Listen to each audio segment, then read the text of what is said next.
Assalamualaikum warahmatullahi wabarakatuh.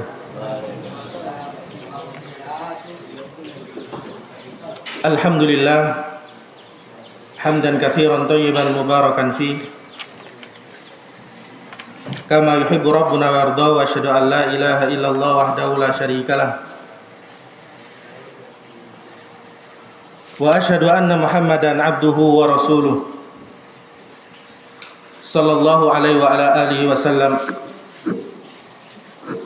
Allahumma salli ala Muhammad wa ala ali Muhammad kama sallaita ala Ibrahim wa ala ali Ibrahim innaka Hamidum Majid.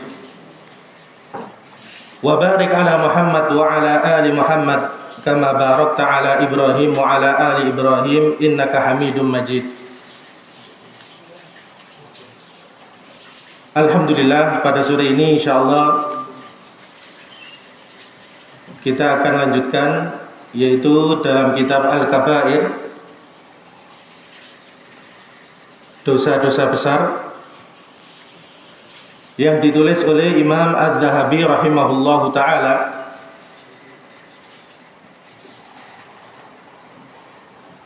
Qala al-muallifu rahimahullahu ta'ala, al-kabiratu as-sadisatu. Berkata Imam Az-Zahabi rahimahullahu ta'ala, dosa besar yang keenam, iftaru yaumin min ramadhana bila udrin, yaitu berbuka puasa satu hari dari bulan Ramadan tanpa ada uzur. Maksudnya tanpa ada uzur syar'i. Jadi tidak sakit ataupun tidak musafir atau tidak mampu, maksudnya karena lanjut usia. Ini termasuk dosa besar. Jadi sengaja berbuka puasa satu hari di bulan Ramadan. Jadi di sini dalam babnya Imam Az-Zahabi rahimahullah, jadi sekedar seorang itu berbuka puasa satu hari saja dengan sengaja tanpa udzur, ini termasuk dosa besar. Lebih-lebih orang yang meninggalkan puasa Ramadan satu bulan penuh, ini dosanya lebih besar lagi. Jadi di sini disebutkan oleh Imam Az-Zahabi rahimahullah, jadi sekedar iftaru yaumin, jadi berbuka satu hari saja, min Ramadan, dari bulan Ramadan, bila udrin, tanpa ada udzur. Maksudnya udzur syar'i, dia bukan sakit ataupun musafir ataupun dia memang nggak mampu puasa karena sudah lanjut usia. Qala Allah Ta'ala, ini sebagaimana kebiasaan Imam Az-Zahabi. Beliau ini setelah menyebutkan jadi macam-macam dosa besar, beliau menyebutkan beberapa ayat. Di sini beliau menyebutkan yaitu ayat dari surat Al-Baqarah, yaitu ayat 183 sampai 184, yaitu dari surat Al-Baqarah. Qala Allah Ta'ala, ya ayyuhalladzina amanu kutiba alaikumus siyamu kama kutiba alal ladzina min qablikum la'allakum tattaqun ayyaman ma'dudat faman kana minkum maridun aw ala safarin fa'iddatun min ayyamin ukhar. Wahai orang-orang yang beriman. Jadi di sini Allah Subhanahu wa taala memanggil orang-orang yang beriman. Siapa itu? Yaitu orang yang mereka ini melaksanakan perintah Allah Subhanahu wa taala, menjauhi larangan Allah Subhanahu wa taala, menjalankan ketaatan-ketaatan Allah Subhanahu wa taala, dipanggil oleh Allah Subhanahu wa taala. Kutiba alaikumusiyam, diwajibkan atas kalian berpuasa. Nah, ini menunjukkan bahwasanya puasa Ramadan ini adalah wajib. Sebagaimana dalam ayat ini. Dan perlu diketahui bahwasanya puasa Ramadan di awal Islam dulu belum ada. Jadi awal kali diwajibkan puasa di zaman Nabi SAW ini adalah puasa Asyura. Jadi puasa 10 di bulan Muharram. Nah, ini pertama kali. Jadi pertama kali sebelum ada puasa Ramadan, nah ini Allah Subhanahu wa taala menyuruh untuk puasa Asyura, yaitu puasa tanggal 10 Muharram. Ini wajib sebelum datangnya puasa Ramadan. Kemudian setelah itu dihapus oleh Allah Subhanahu wa taala dengan datangnya bulan Ramadan, yaitu puasa Ramadan. Sehingga puasa Asyura atau tanggal 10 Muharram ini menjadi sunnah. Yang di awal Islam ini adalah hukumnya wajib, kemudian dihapus dengan puasa Ramadan sehingga menjadi sunnah. Dan puasa Ramadan perlu diketahui bahwasanya ini di awal Islam juga bertahap. Jadi nggak langsung diwajibkan puasa 1 bulan penuh, tapi masih ada pilihan. Boleh membayar fidyah atau berpuasa. Nah, ini di awal-awal Islam. Jadi meskipun dia mampu atau tidak mampu, tetap boleh dia membayar fidyah atau dia berpuasa Ramadan. Kemudian dihapus lagi. Dihapus oleh Allah Subhanahu wa taala menjadi wajib. Jadi puasa Ramadan yang tadinya ada pilihan membayar fidyah, jadi 1 hari memberi makan orang miskin atau berpuasa Ramadan, kemudian dihapus menjadi wajib. Jadi siapa saja yang menyaksikan bulan Ramadan wajib berpuasa. Kemudian itu pun berbuka puasanya pun sampai maghrib. Setelah Isya dilarang makan. Jadi setelah Isya ini dilarang makan. Jadi kalau sudah selesai sholat Isya dilarang berbuka lagi. Jadi berbukanya ini pada waktu maghrib saja, yaitu setelah tenggelam matahari sampai waktu Isya. Kemudian tahap terakhir dihapus lagi, boleh. Jadi sampai sekarang. Jadi mulai maghrib sampai waktu sahur sampai tulu'ul fajr. Hatta yatabayyana fakulu washrobu hatta yatabayyana lakumul khaytul abyadu minal khaytil aswadi minal fajr. Nah, ini tahapan dalam puasa Ramadan di awal Islam. Jadi bertahap, berjenjang. Di sini Imam Adz-Dzahabi rahimahullah, beliau membawakan ayat ini menunjukkan bahwasanya puasa Ramadan ini adalah puasa yang wajib. Bahkan kita tahu bahwasanya puasa Ramadan ini rukun daripada rukun-rukun Islam. Jadi kalau seorang sampai tega meninggalkan 1 hari saja puasa Ramadan dengan sengaja tanpa ada udzur, ini telah melakukan dosa besar. Kama kutiba 'alal ladzina min qablikum la'allakum tattaqun. Sebagaimana diwajibkan atas orang sebelum kalian. Jadi dalam ayat ini menunjukkan bahwasanya orang sebelum kita, yaitu sebelum diutusnya Nabi SAW, ini sudah ada kewajiban puasa. Jadi para nabi terdahulu atau ahlul kitab terdahulu, ini diwajibkan bagi mereka berpuasa, tapi bukan puasa Ramadan. Disebutkan oleh Ibnu Katsir rahimahullah ta'ala dalam tafsirnya, beliau menyebutkan bahwasanya umat-umat terdahulu ini mereka wajib berpuasa dalam 1 bulan ini 3 hari. Jadi min kulli syahrin salah 1 ayyam. Setiap 1 bulan ini 3 hari saja. Nah, ini puasa sebelum umatnya Nabi Shallallahu Alaihi Wasallam. Jadi umat-umat terdahulu. Sebagaimana datang dari sahabat Mu'ad ibnu Jabal dan juga Ibnu Abbas radhiyallahu anhu dan juga Ibnu Mas'ud radhiyallahu anhu, mereka menyebutkan bahwasanya zaman terdahulu ini diwajibkan puasa dalam 1 bulan ini 3 kali saja. Kama kutiba 'alal ladzina min qablikum la'allakum tattaqun. Ini tujuan.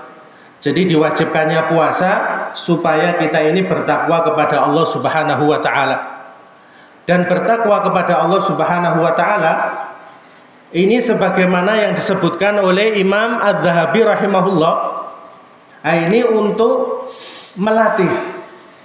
Jadi disebutkan melatih seseorang supaya takut kepada Allah, supaya merasa diawasi oleh Allah Subhanahu wa taala. Ini adalah fungsi dan tujuan kita berpuasa Ramadan. Jadi melatih seseorang supaya dia itu takut kepada Allah Subhanahu wa taala dan merasa bahwasanya dia itu akan dilihat dan selalu diawasi oleh Allah Subhanahu wa taala, karena Allah Subhanahu wa taala Maha melihat, Maha mengetahui apa yang dilakukan oleh hamba. Makanya di sini dengan adanya puasa melatih seseorang.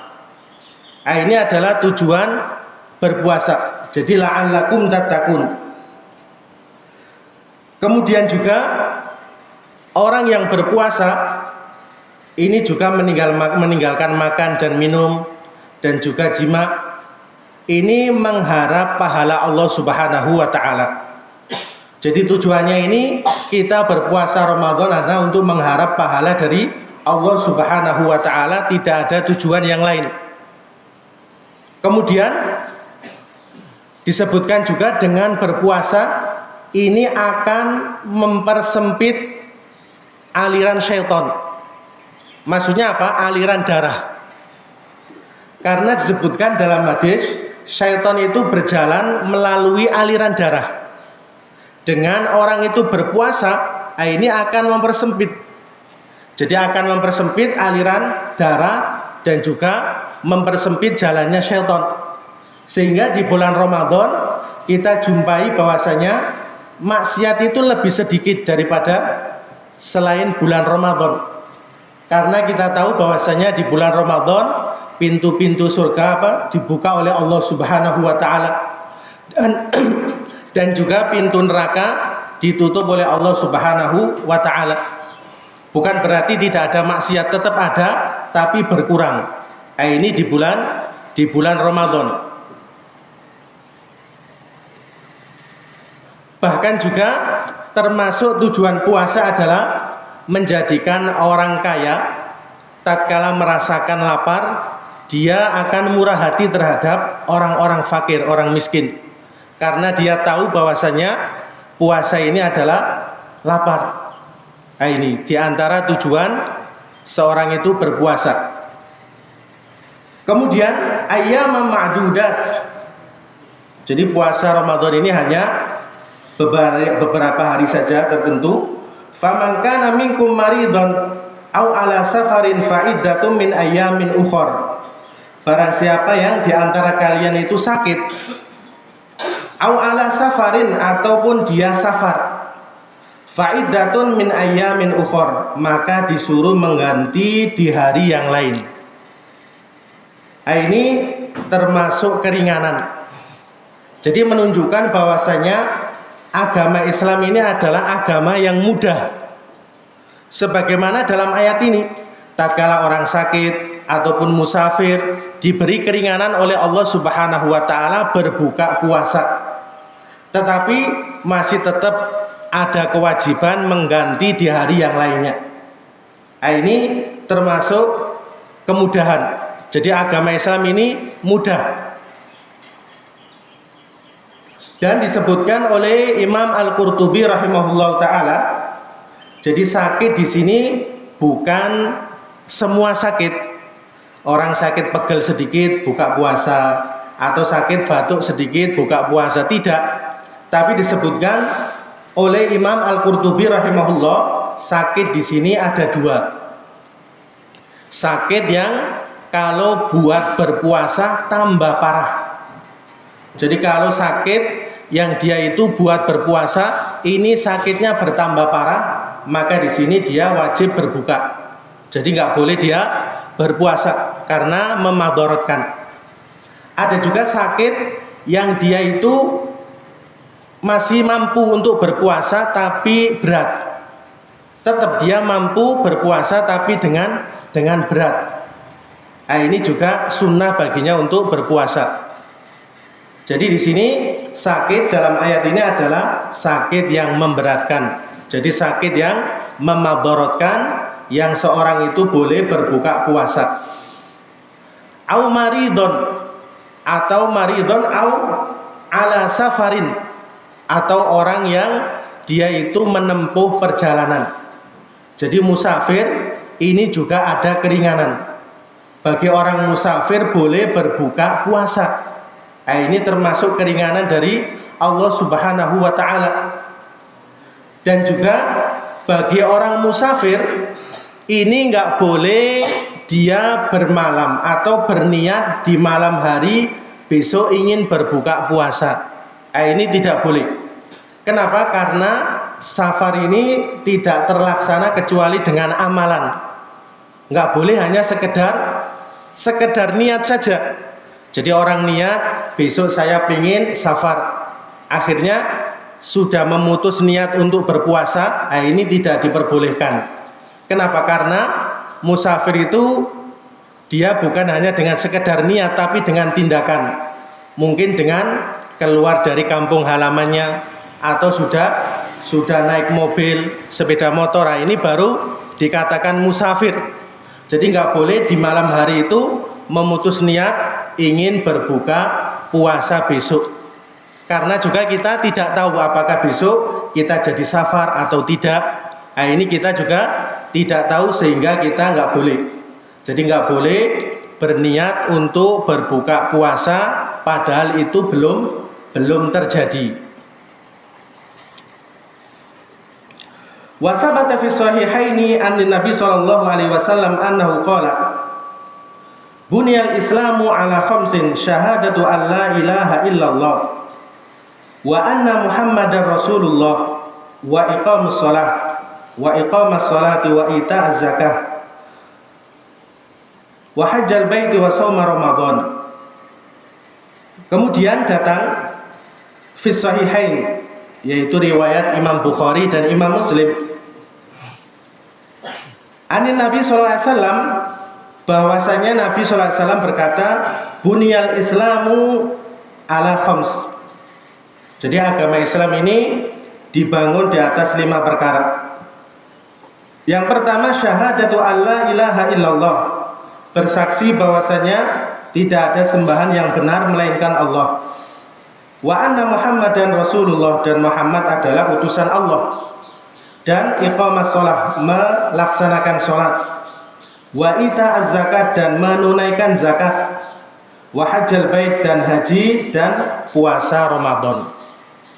Jadi di sini Imam Madhabi rahimahullahu taala, seperti kebiasaan beliau menyebutkan ayat. Jadi tentang wajibnya berpuasa Ramadan, kemudian membawakan hadis ini, yaitu tentang rukun Islam. Jadi rukun Islam ini diantaranya adalah puasa Ramadan. Wa qala sallallahu alaihi wasallam, man aftara yauman min Ramadan bila udrin lam yaqdihi siyamud dahri wa in shamahu. Wa an Ibni Abbas radhiyallahu anhuma ural islami wa qawaidud din salasun syahadatu an la ilaha illallah wassalatu wa shaumu ramadan faman taraka wahidatan minhunna fahuwa kafirun na'udzu billahi min dzalik. Dan berkata Nabi sallallahu alaihi wasallam barang siapa yang berbuka puasa dari bulan Ramadan tanpa ada udzur, lam yaqdi siyamud dar wa in shoma, dia tetap nggak bisa menunaikan atau membayar puasa Ramadan tersebut meskipun dia puasa 1 tahun. Nah, ini menunjukkan ancaman keras. Cuma di sini disebutkan oleh Syekh Albani rahimahullah hadisnya lemah. Karena di sini ada Abul Mutawwis majhulul hal. Rawat Tirmidzi wa Nasa'i wa Ibnu Majah wa Ibnu Khuzaimah fi sahihi kulluhum min riwayat Ibnul Mutawwis. Wa qila Abul Mutawwis an abihi an Abi Hurairah wa dzakarahu al-Bukhari ta'liqan ghair majzum wa yadhkuru an Abi Hurairah rafa'ah ila akhir. Qala al-Bukhari la adri sami'ahu abuhu min Abi Hurairah am la. Wa qala Ibnu Hibban la yuhtaju biman farada bi wallahu a'lam. Wa qala al-Mundhiri wa qala al-Musannif fi Sughra hadza lam yathbut. Jadi ternyata hadisnya ini enggak tetap. Cuma di sini ada athar dari sahabat yang lain, dari sahabat Ibnu Mas'ud, kemudian Abu Hurairah radhiyallahu anhu, disebutkan oleh Ibnu Hazm rahimahullah di kitab Muhalla, sanadnya sahih. Maksudnya apa? Di sini orang yang berbuka puasa di bulan Ramadan dengan sengaja tanpa ada udzur, meskipun dia mengganti puasa setahun, ini loh nggak bisa, belum cukup.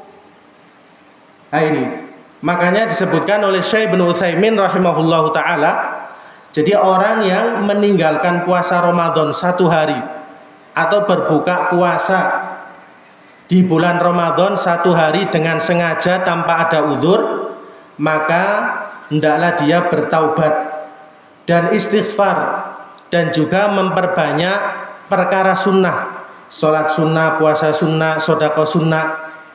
Adapun kalau dia mengqadha puasanya yang dia tinggalkan dengan sengaja meskipun 1 hari, ini tidak diterima oleh Allah Subhanahu wa taala. Kenapa? Karena Rasulullah SAW menyebutkan dalam hadis, man amila amalan laisa alaihi amruna fahuwa raddun. Jadi siapa yang mengamalkan suatu amalan nggak ada perintah dari kami, maka amalannya tertolak. Jadi amalannya batal, amalannya tidak diterima oleh Allah Subhanahu wa taala. Dan Allah Subhanahu wa taala sudah menentukan puasa Ramadan di bulan Ramadan. Kemudian dia meninggalkan dengan sengaja dan mengganti di bulan lain. Maka di sini amalannya tertolak. Maksudnya tidak diterima oleh Allah Subhanahu wa taala. Ini yang disebutkan oleh Syekh Ibnu Utsaimin rahimahullahu taala, sebagaimana orang sholat sebelum waktunya. Jadi orang sholat duhur sebelum zawal. Jadi mungkin dia sholat duhur jam 11 karena mungkin pingin cepat kerja. Ini tidak diterima oleh Allah Subhanahu wa taala karena Allah Subhanahu wa taala sudah menentukan waktunya. Sebagaimana halnya puasa Ramadan. Jadi puasa Ramadan Allah Subhanahu wa taala sudah menentukan di bulan Ramadan. Jadi kalau ada orang sengaja meninggalkan puasa Ramadan dan diganti di bulan yang lainnya, maka di sini tidak diterima oleh Allah Subhanahu wa taala dan baginya telah melakukan dosa besar. Cukup bertaubat kepada Allah Subhanahu wa taala, memperbanyak istighfar, minta ampun kepada Allah Subhanahu wa taala, dan juga memperbanyak perkara-perkara sunnah, baik itu sholat-sholat sunnah ataupun puasa-puasa sunnah ataupun sedekah-sedekah sunnah dan amalan-amalan sunnah. Karena kita tahu bahwasanya amalan sunnah ini menembel kekurangan yang ada pada kita. Jadi mungkin kita melaksanakan perkara wajib belum sempurna, maka di sini bisa ditembel dengan memperbanyak perkara sunnah. Jadi bukan berarti kita nggak usah mengamalkan amalan sunnah, tidak. Karena amalan sunnah ini juga tetap dicintai oleh Allah Subhanahu wa taala, meskipun amalan yang wajib ini lebih dicintai oleh Allah Subhanahu wa taala sebagaimana dalam hadisnya. Wa ma taqarraba ilayya 'abdi bi syai'in ahabbu ilayya mimma aftaratu alaihi. wala yazalu abdi yataqarrabu ilayya bin nawafil hatta uhibbah. Jadi dalam hadis ini senantiasa hambaku mendekatkan diri dengan perkara-perkara sunnah sampai saya mencintainya. Jadi maksudnya saya itu ahabbu ilayya, lebih cinta terhadap perkara-perkara yang aku wajibkan. Jadi memang perkara-perkara yang wajib itu lebih dicintai oleh Allah Subhanahu wa taala dari perkara-perkara sunnah.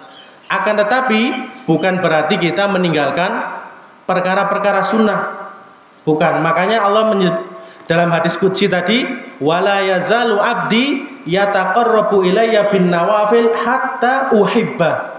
Senantiasa terus-menerus hambaku mengerjakan nawafil, jadi perkara-perkara sunnah, hatta uhibbah, sampai saya juga mencintainya. Nah, ini menunjukkan bahwasanya amalan-amalan sunnah juga dicintai oleh Allah Subhanahu wa taala, meskipun amalan-amalan wajib ini lebih dicintai oleh Allah Subhanahu wa taala. Wa Ibnu Abbas, dan dari Ibnu Abbas radhiyallahu anhuma, tali Islam dan pondasi agama ini ada 3. Yang pertama, syahadat alla ilaha illallah. Jadi bersaksi bahwasanya tidak ada sembahan yang benar melainkan Allah Subhanahu wa taala, wassalat, dan salat dan puasa Ramadan. Faman taraka wahidatan minhunna fahuwa kafir. Barang siapa yang meninggalkan salah satu darinya maka dia kafir. Ini wallahu alam disebutkan oleh Syekh Albani rahimahullah dalam silsilah hadis dhaifah, hadisnya lemah. Tetapi di sini seandainya hadisnya sahih, di sini kafir maksudnya kafir duna kufur, yaitu kufur kecil, bukan kafir yang mengeluarkan seorang dari agama Islam. Jadi di sini Imam Az-Zahabi rahimahullahu taala, beliau hanya menyebutkan sedikit. Jadi dalam pembahasan iftaru yaumin min Ramadan bila udhr. Jadi intinya berbuka puasa 1 hari di bulan Ramadan dengan sengaja tanpa ada udzur syar'i, ini termasuk dosa besar. Jadi termasuk dosa besar.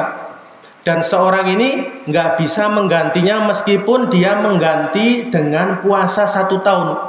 Sebagaimana datang tadi dari sahabat Ibnu Mas'ud radhiyallahu anhu dan juga Abu Hurairah radhiyallahu anhu, mereka berdua mengatakan meskipun wa insomahudar, meskipun puasa 1 tahun, ini belum bisa. Ini maksudnya ancaman keras. Jadi bagi orang yang meninggalkan puasa 1 hari saja di bulan Ramadan dengan sengaja, lebih-lebih orang yang meninggalkan 1 bulan penuh, ini dosanya lebih besar lagi. Ini sedikit yang disebutkan oleh Imam Dhabi rahimahullahu taala, na'udzubillahi min dzalik. Kita berlindung kepada Allah Subhanahu wa taala min dzalik, dari perkara itu. Ini sebagian yang disebutkan oleh Imam Az-Zahabi rahimahullah, karena beliau ini kadang-kadang membahas dengan panjang lebar. Tetapi di sini beliau hanya meringkas saja. Jadi beliau ini enggak berbicara panjang lebar masalah puasa Ramadan, karena mungkin sering kita mendengar masalah puasa Ramadan.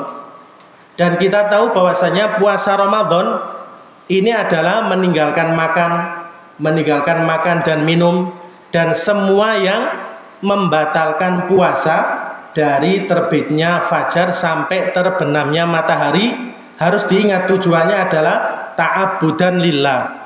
Ini poin yang paling penting. Jadi dia dalam rangka untuk beribadah kepada Allah Subhanahu wa taala, menjalankan perintah Allah Subhanahu wa taala. Ini adalah tujuan seorang berpuasa.